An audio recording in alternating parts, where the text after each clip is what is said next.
Let us start. I'll start sharing my screen.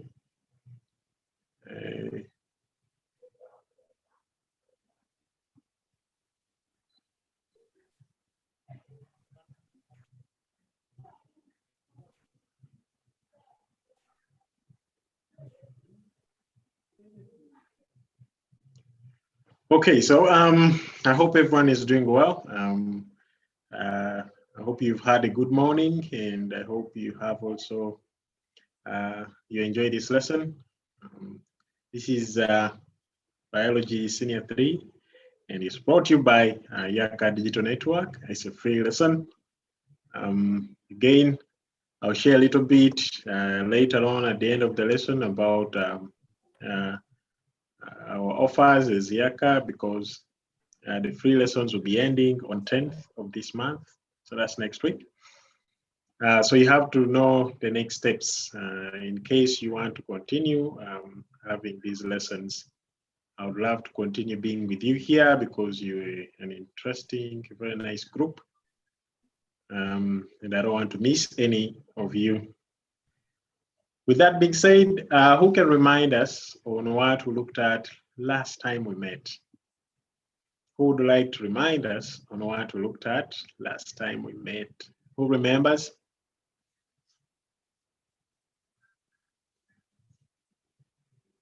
You can raise your hand if you remember what we looked at last week.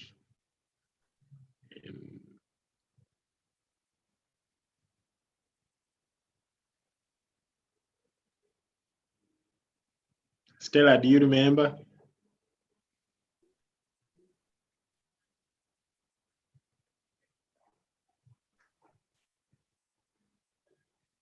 Hope.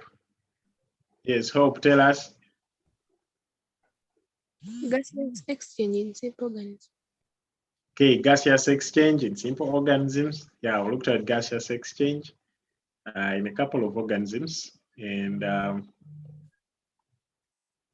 today we'll be moving forward with gaseous exchange, but now we'll be looking at different organisms. This time we're looking at amphibians, okay? Gaseous exchange in amphibians. We shall also look at gaseous exchange in birds, and that'll be it. So here we have our amphibians, and we want to know, how do amphibians carry out gaseous exchange? What happens in their bodies or on their bodies as they carry out gaseous exchange? Now, last time we looked at a couple of gaseous or respiratory surfaces. Who can remind us on the respiratory surfaces of amphibians? What do amphibians use to carry out gaseous exchange? You can raise up your hand and tell us. Respiratory surface of gaseous, of amphibians. Raise up your hand if you remember, or if you know. What do amphibians use besides Hope? Who else would love to try?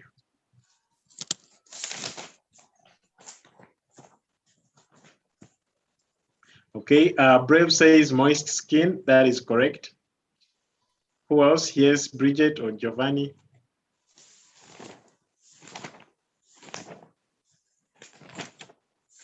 Yes, Bridget.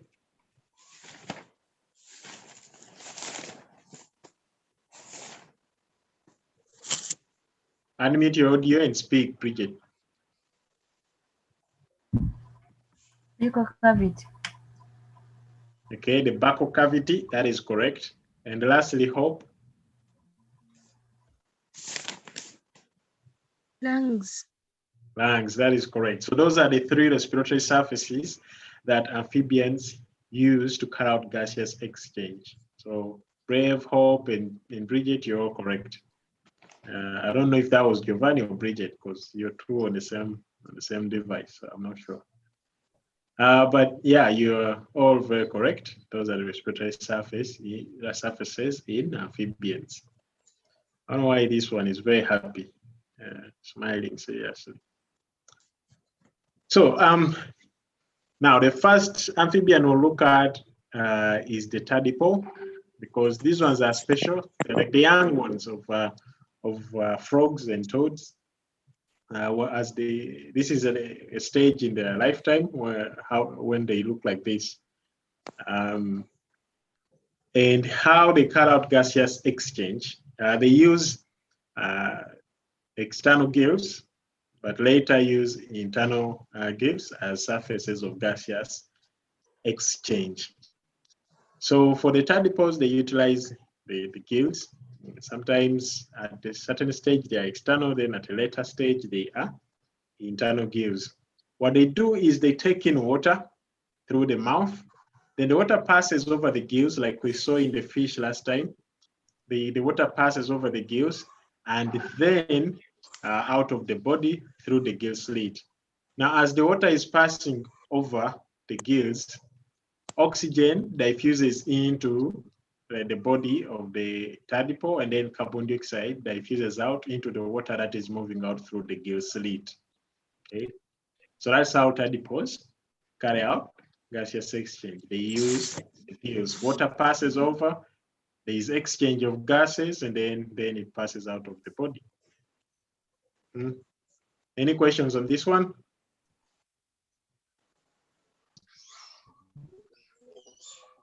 Bridget, you have a question, your hand is up.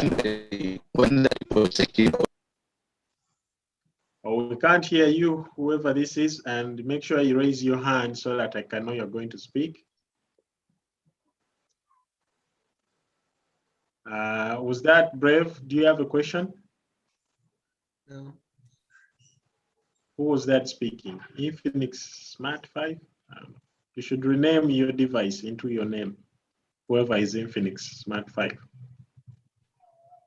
Okay, make sure you raise up your hand if you want to ask a question, or you can type it in the chat box. Okay. So yes, this is how tadpoles carry out gaseous exchange. Next, let's look at the adult ones, the adult amphibians. Okay, looked at the young ones, the tadpoles. Now let us look at how the adult ones carry out gaseous exchange. Now, who can tell us how the adults carry out gaseous exchange? Amongst the respiratory surfaces we mentioned, what do the adults use? Which ones do the adults use? Who can tell us? Which ones do the adult amphibians use to carry out gaseous exchange? Which respiratory surfaces? Can raise up your hand and tell us? Yes, Jackie.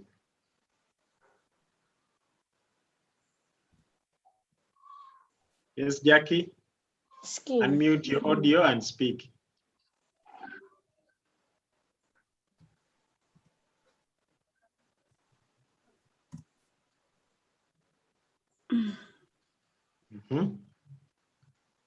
Unmute again, you muted. Teacher, in adults, the respiratory surfaces are lining of the mouth, lining of the skin, and the alveoli. And the what? The alveoli in the lungs. Okay, very good. Good job. Okay, that is very, very correct. Those are the three that the adult amphibians use. Okay. They use the skin. Okay, like she has mentioned, like Jackie has mentioned, the lining of the skin. They use the lining of the mouth cavity or buccal cavity. Okay, and lastly, like she said, they use the lungs. They have the air sacs in the lungs that they use. Okay, so that is very, very correct. In adults, that's what we see. Okay. But the biggest ones they use is their skin and the buccal cavity for gaseous exchange, especially when they are in water. The lungs only work when they are on land or when the water dries up where they are. So sometimes when the water dries up, they have to remain in the mud. Okay, they can still use their skin and partly their lungs when they are in the mud. Okay, that's how they do it. Now on the pictures here, we have some frogs. And then we have this one right here, is the one that I want to give you for you to pay some attention on. So this one, you might think it is a snake, not so, this one right here. You might think it's a snake, but this is also an amphibian. They were discovered not long ago, just of recent, just a few years ago, especially in Brazil. We call them scaly worms. Someone has their audio on. I don't know who that is. Brave or Infinix Smart 5, turn off your audio so that people can hear me well. Okay. So I was telling you about these ones, the scaly worms. These ones were discovered and they were classified as amphibians. This thing that is interesting about them, there is no amphibian that is poisonous in terms of having poison in their mouth, or like snakes do. But this one, they actually do just above the teeth. It was discovered that they have glands that can produce poison. Okay, just like snakes. I guess that's why they even look like snakes. Some people mistake them for snakes, but they're not. The scaly ones and the amphibians. When you get a bite from them, you definitely get that poison, right? Other amphibians, you'll find their poison that it is on the skin, or the glands are just on their skins and all that. But for these ones, they actually produce it in their mouth, just like snakes do, which is very, very interesting. And that's the reason why I included that picture there, just to give you that information. Okay. Any questions about these three surfaces that amphibians use? We're going to look at them more in depth. So if you have questions, probably it would be wise to keep them and then ask after we have looked at each. Okay. This guy here says, why are frogs so happy? And this is the answer. They eat whatever bugs them. That is interesting. If you know what frogs eat, they eat bugs. So when you say they eat whatever bugs them, that is very, very interesting and very funny. Yeah, they eat whatever bugs them. That's why they are always happy. The bug comes there, bugging them seriously. They will show it that we can eat you. We shall look at that later. iPhone something. I don't know. You didn't name yourself. Okay, let's start with the skin. Let's start with the skin and see what exactly happens in the skin. Now, the skin, one thing we should know about it, it is thin-walled, meaning the walls it has are very, very thin. Okay, so it is thin-walled. This is what we mean here. That in terms of the size or width into the body, it is very small. Okay, it is very thin. This here, this is just a zoomed in picture that should show the details, but in real life, it is very, very thin. Okay. And also it is supplied with a huge network of capillaries, blood capillaries, just under it here, okay? Those capillaries are key in the gaseous exchange. Okay, so this skin acts as the respiratory surface when amphibians are in, or sometimes in or out of the water. It doesn't matter. The skin works on both ends, whether in the water or outside the water. It's used when the oxygen need is very low. Okay. So when they are in places where oxygen is very low, they use their skins. For example, if they're in the mud, oxygen diffuses into the skin. As you see this arrow, okay, oxygen diffuses into the skin, and then it is absorbed into the capillaries and taken to the various the the various places it is needed, or tissues. So we say here that the atmospheric oxygen dissolves in a layer of moisture and then diffuses through or across the skin into the blood. So just around here, you've seen most amphibians, all amphibians, they have a moist skin. They are slimy, okay? They're slimy, and it's that moisture that makes them slimy. So what happens is oxygen dissolves in that slime or that fluids around the skin. And once it has dissolved there in that slime, then it starts this way, diffusing into the body, okay? Once it is in the body, then it is absorbed through or into the capillaries. That's what happens. These capillaries also bring carbon dioxide from the rest of the tissues, okay? They bring carbon dioxide around the skin, okay? Once this carbon dioxide is at the skin, it diffuses into the skin tissues, and then it is taken out of the body into the atmosphere, okay? When the amphibian is in the water, it still is the same thing. The oxygen diffuses or it dissolves into the water, or the dissolved oxygen that is in the water, it diffuses into the skin, okay, and then later into the blood. Carbon dioxide does the same, gets out of the skin and then diffuses into the surrounding water, and then it is taken away. So that's what happens around the skin of amphibians during gaseous exchange. Let me repeat one more time. We have slime or moisture around the skins of amphibians. Oxygen dissolves in that moisture, then it diffuses through the skin into the blood capillaries that are surrounding the skin, just below the skin. And then the carbon dioxide coming from other tissues also diffuses out of the blood capillaries into the skin, and then it is taken out of the body of this amphibian into the surrounding areas.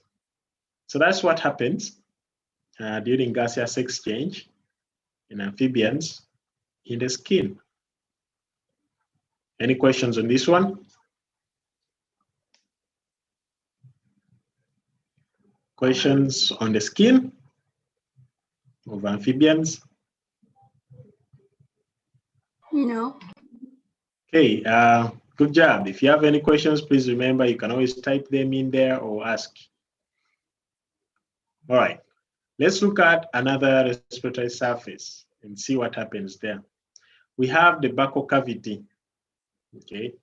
You can call it the buccal cavity or the buccal cavity, whatever pronunciation you use works. So again, the buccal cavity is also thin-walled, just like we saw the skin. Also, the buccal cavity, the inside of the buccal cavity is thin-walled, or it has a thin lining, which is kept moist. It is important for it to be moist so that we can have the gases dissolve in this moisture. It also has a good network of blood capillaries. Blood capillaries, we have seen how key they are in gaseous exchange. The cavity is well ventilated in the following ways. Okay, let's see how the cavity is well ventilated. Now, during inhalation, the mouth flow lowers, and when the mouth closes, so the flow lowers. The flow is just like under your tongue, okay? Just like under the tongue. So when the amphibian closes its mouth, the flow lowers. Now, when the flow lowers, what is going to happen in the mouth in terms of volume and pressure? Who can tell us? If the flow of the buccal cavity lowers, what happens in the mouth of that amphibian in terms of pressure and volume? What increases, what decreases in terms of pressure and volume? Yes, Jackie.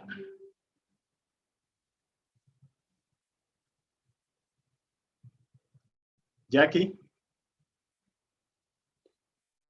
Unmute your audio and speak.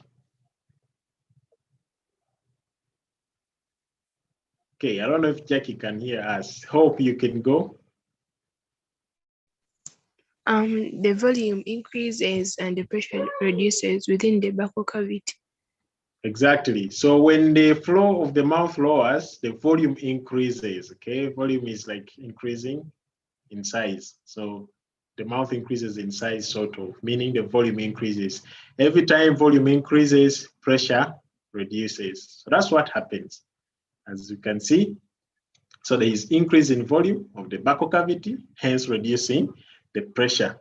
Now, when this happens, okay, when this happens, what we see is that this forces the air from the atmosphere through the nostrils into the buccal cavity.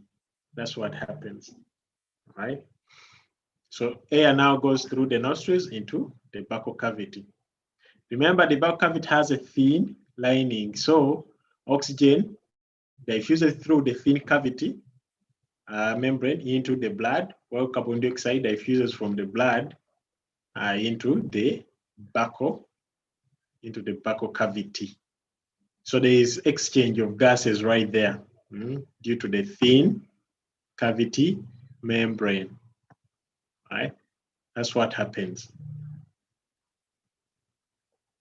Okay, so now, what happens during exhalation, right? The muscles of the floor of the buccal cavity relax, raising the floor of the mouth. Now, if the floor is raised, what is going to happen in terms of pressure and volume? Who can tell us? When the floor is raised, what happens in terms of pressure and volume? Who wants to try besides Hope and Jackie?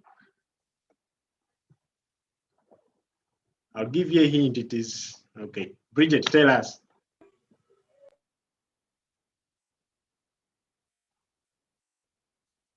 Yes, Bridget or Giovanni, whoever is there, tell us.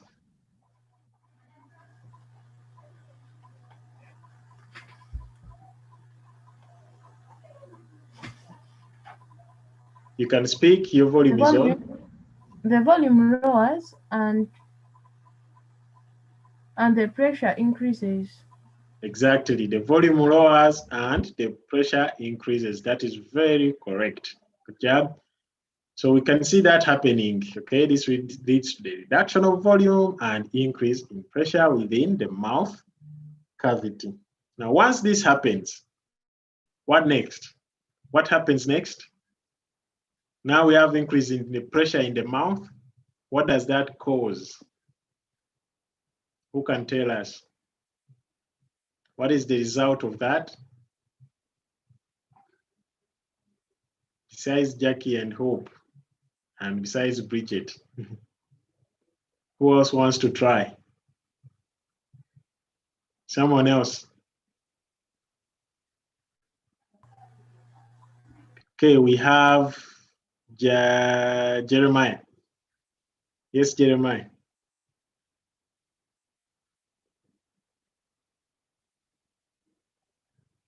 Yes, Jeremiah.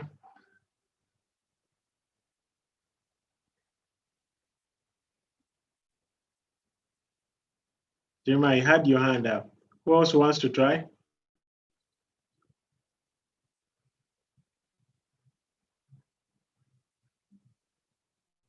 Okay, Jackie, if you're there, tell us.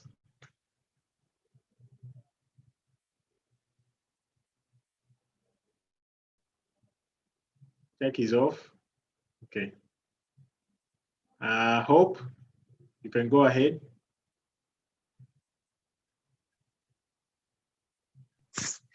The hair then moves out. It moves out Yes. through the nostrils.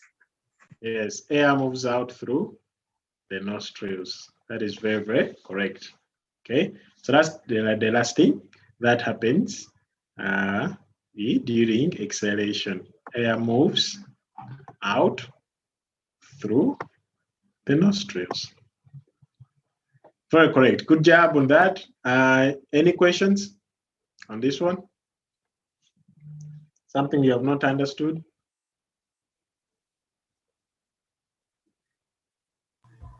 Questions? Okay, I hope we have understood this. Remember, if you have questions, you ask, okay? You can type them in the chat or ask, raise your hand and ask, okay? Good job. I don't want us to finish the lesson and really say, hey, teacher, I didn't understand anything. Hey, don't do that. Ask now so that we can explain in real time so that you understand easily. Excuse me. All right. So here is an illustration of what exactly we've been talking about. During inspiration, we have our mouth closed. Okay, our mouth is right there, closed. We have the lowering of the flow, the buccal cavity, which leads to increase in the volume. Okay, and decrease in pressure, which leads into the gases to enter the buccal cavity. And then they are absorbed into the body. Exchange takes place. And then after the exchange, we see the buccal cavity is no longer lowered. All right. Let me use this one. During expiration, the buccal cavity contracts. Then there is decrease in volume and increase in pressure. And then the gases move out, which is carbon dioxide, moves out through the nostrils. That's the explanation. Here we are involving lungs, but that one will come later for the lungs. Okay, I just wanted us to use this for only the buccal cavity. So don't mind about the lungs here. Okay, so that's what happens in the buccal cavity. Hope, did you have a question or something? I thought I saw your hand up, but it's okay. All right, we can continue. Let's look at the lungs. Okay, what happens in the lungs? Everything that happened in the buccal cavity also happens during gaseous exchange in the lungs. But here, let's first explain what is contained in the lungs, and we shall look at the inspiration and expiration later. So in the lungs of amphibians, what we have is actually a very good network of blood capillaries. And one thing we should remember also, they are made up of sacs, okay? They're made up of sacs, which are supplied very well with capillaries. All right, so right here, there's so many capillaries surrounding the lungs. They have a large surface area. Okay, you see the folding into the sacs, that increases the surface area for gaseous exchange. So well supplied with blood capillaries, which you have seen being consistent with every respiratory surface. They are thin-walled. This is another consistent property for respiratory surfaces. Being thin-walled is key. And then ventilation of the lungs occurs in the following stages that we are going to look at. Okay.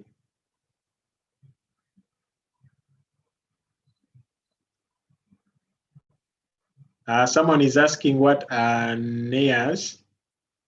Which nares? Do you have them here? Or you saw them somewhere? I don't know what nares are. Maybe you check on the spelling. If you check on the spelling, you tell me. Okay.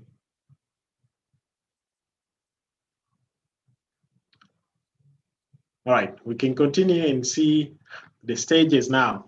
Inspiration and expiration of the gases. So this is what happens during inspiration. We're going to go step by step so that you guys get exactly what happens.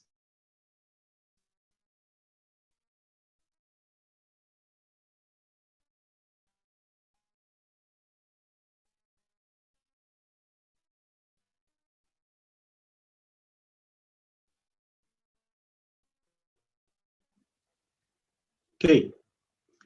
Again, we have, and then the nostrils, okay. Muscles of the forward, the mouth floor. This is consistent with what we looked at during the use of the buccal cavity. Again, we see that volume increases and pressure reduces. Same thing. So this shouldn't surprise you. Okay.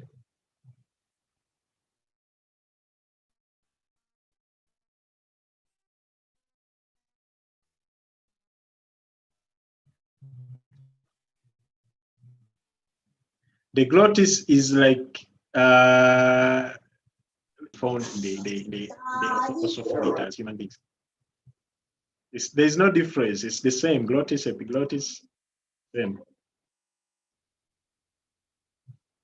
Okay. Air enters through the nostrils into the buccal cavity, like we saw during the other steps. So these ones are mostly similar. We shall see where the difference comes in. The nostrils close. The muscles of the floor of the buccal cavity relax, and when they relax, this raises the floor. So the floor is raised. Okay. And then we have abdominal cavity involved here. So the difference comes in here. The abdominal cavity contracts. Once the abdominal cavity contracts, this causes the volume of the buccal cavity to reduce, okay?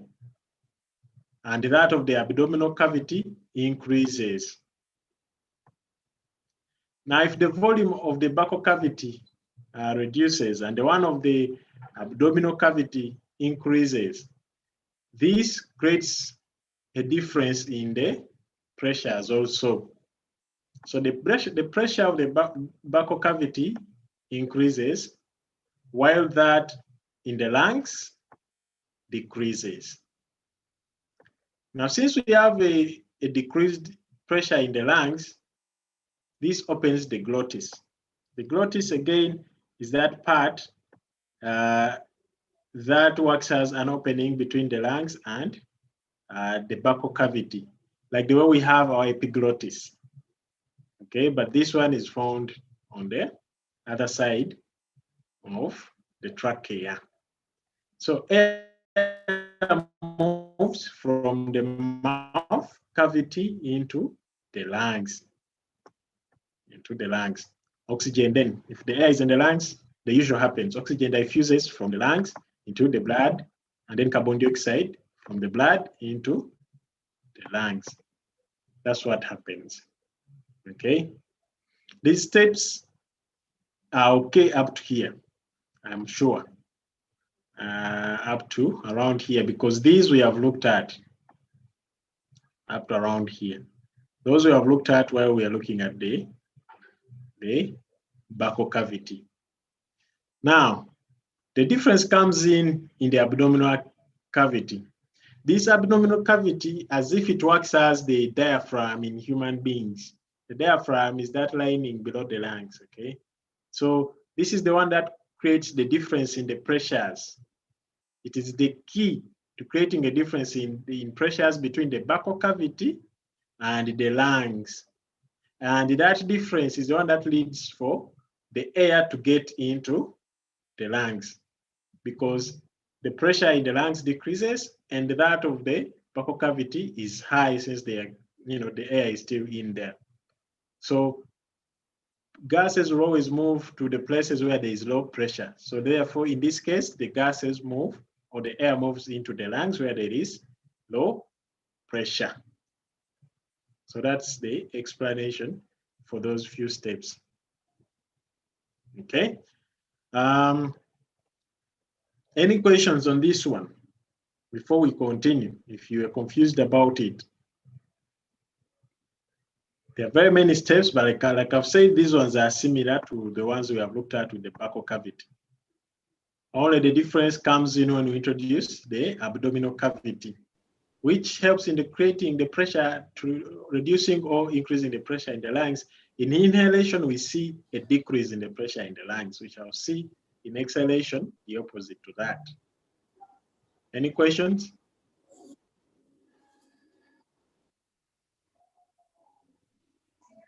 Okay.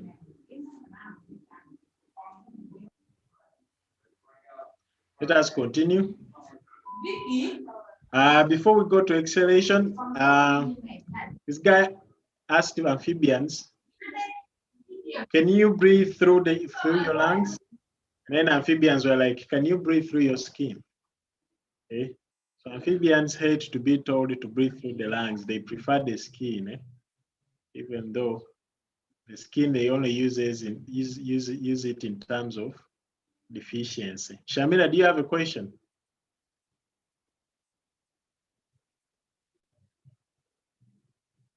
Shamira, do you have a question? Your hand is up.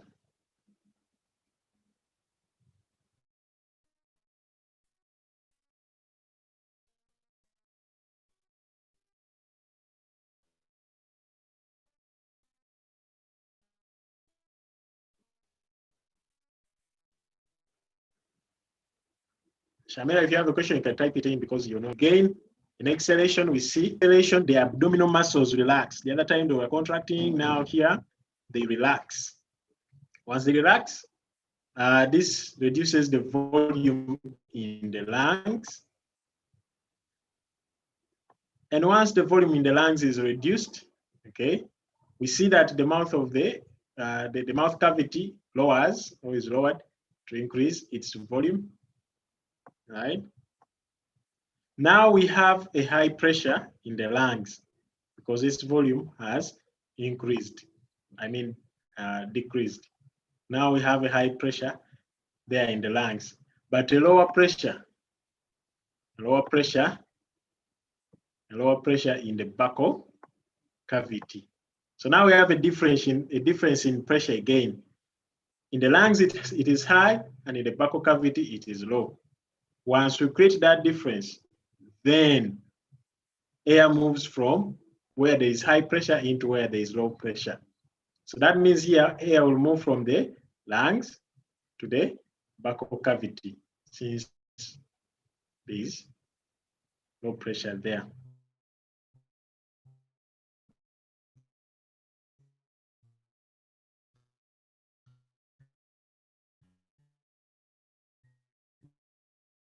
I'm still confused. That is Casey, Shamira. What is the use of the glottis? We said that is opening between and the buccal cavity.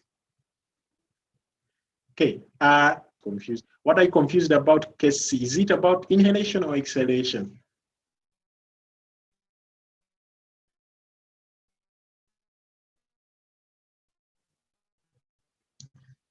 You think about that and tell me as we continue.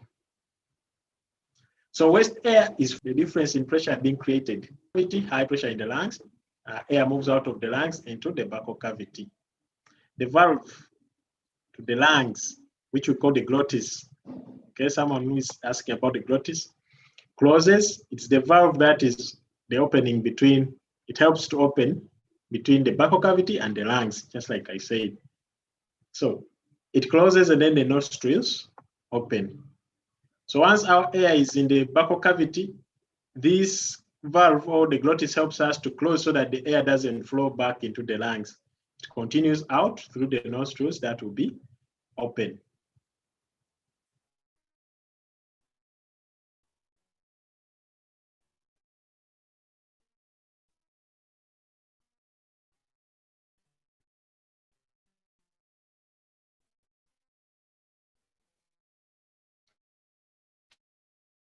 And then muscles of the flow and increasing the pressure. Then remember, we have increased the pressure in the buccal cavity, so there is in the environment. So therefore, this will force out the air into the atmosphere through the open nostrils. Remember, our nostrils are already open right there. So now air moves out into the atmosphere, hence exhalation. So that's the exhalation, that's the process of how exhalation occurs in amphibians. Any questions on this? Someone who's confused, is everything all right now, Casey?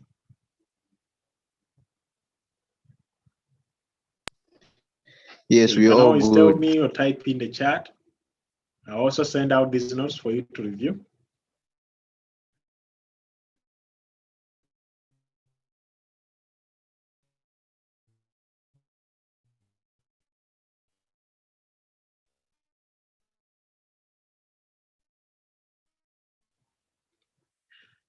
Okay, good. Let us continue this last part. And here we are just looking at gas. Very simple. It's just like almost like human beings.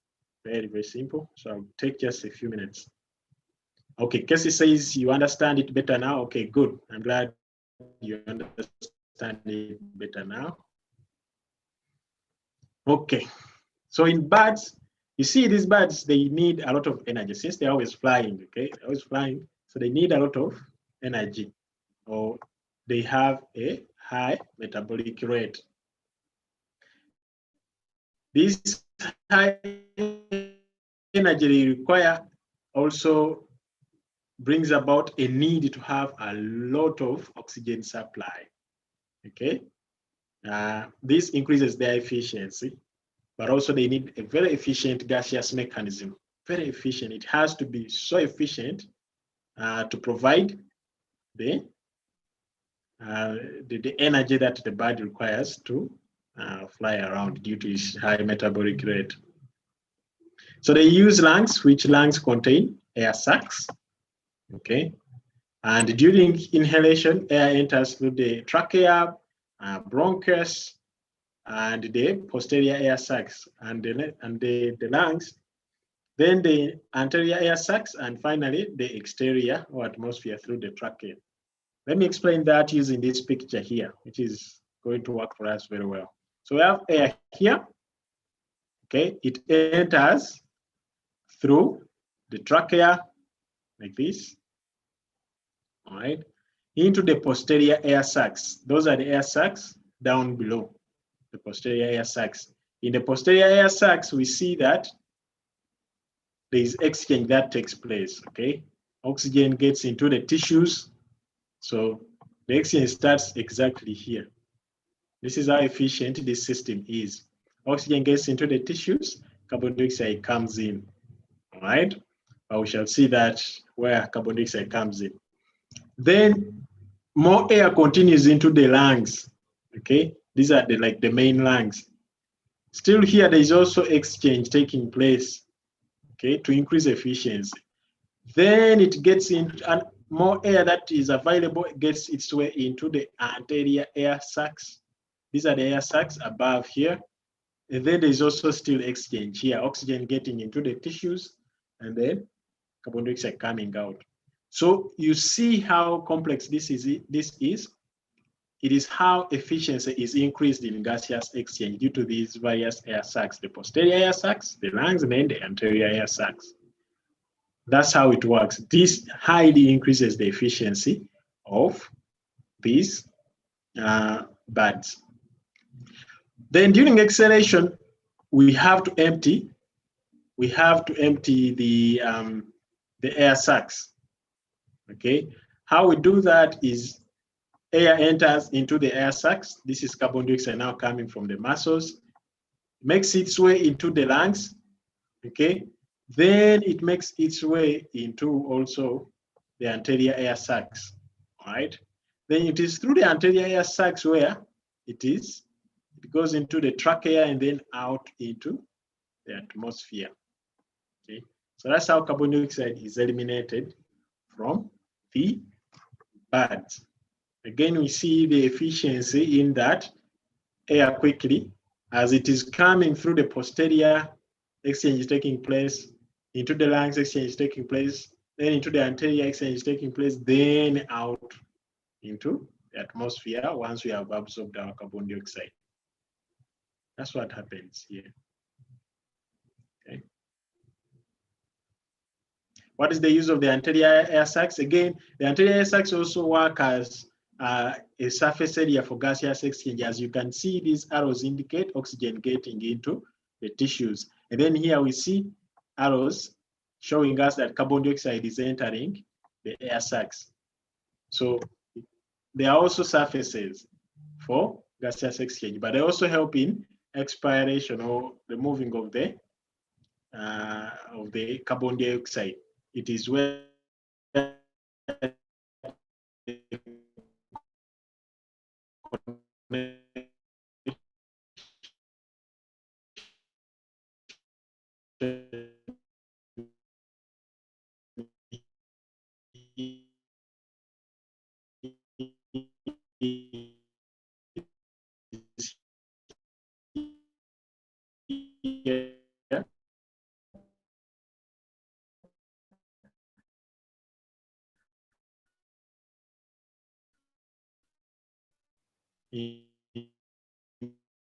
into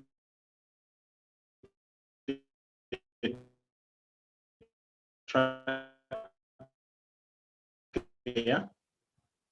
to the atmosphere. The question. So any questions?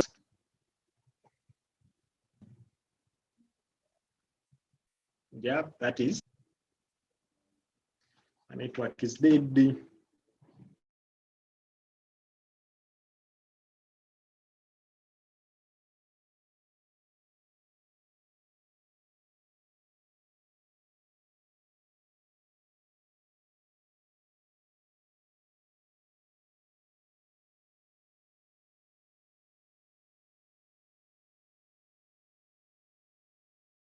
Okay.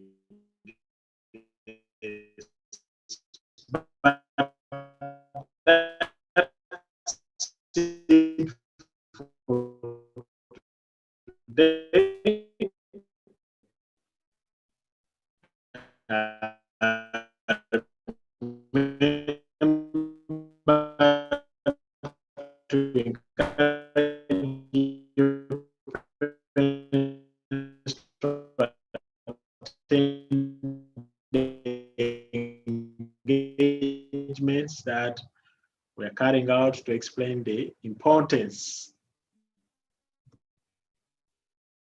of digital learning, concluding, that's all. Any questions? Have any questions? That's it for today. Thank you.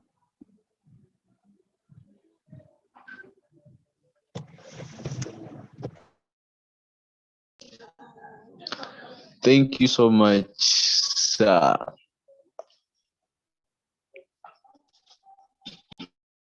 Thank you, sir. Thank you for the lesson.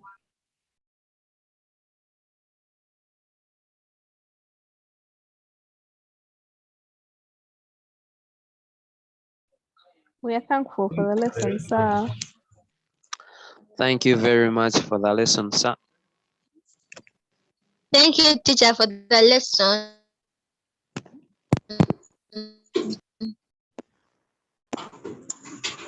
Thank you for the lesson, teacher.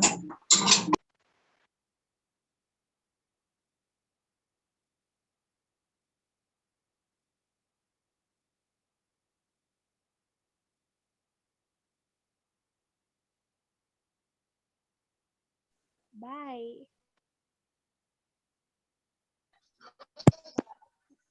Ba mkwano bye.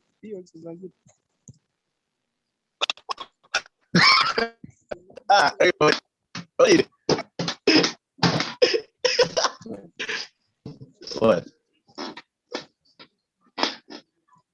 Is it? It's not.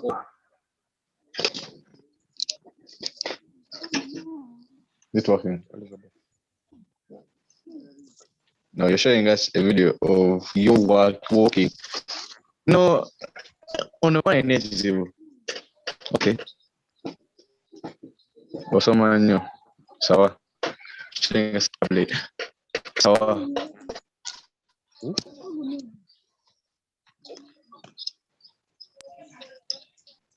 Thank you for the lesson. Thank you very much. Bye, guys.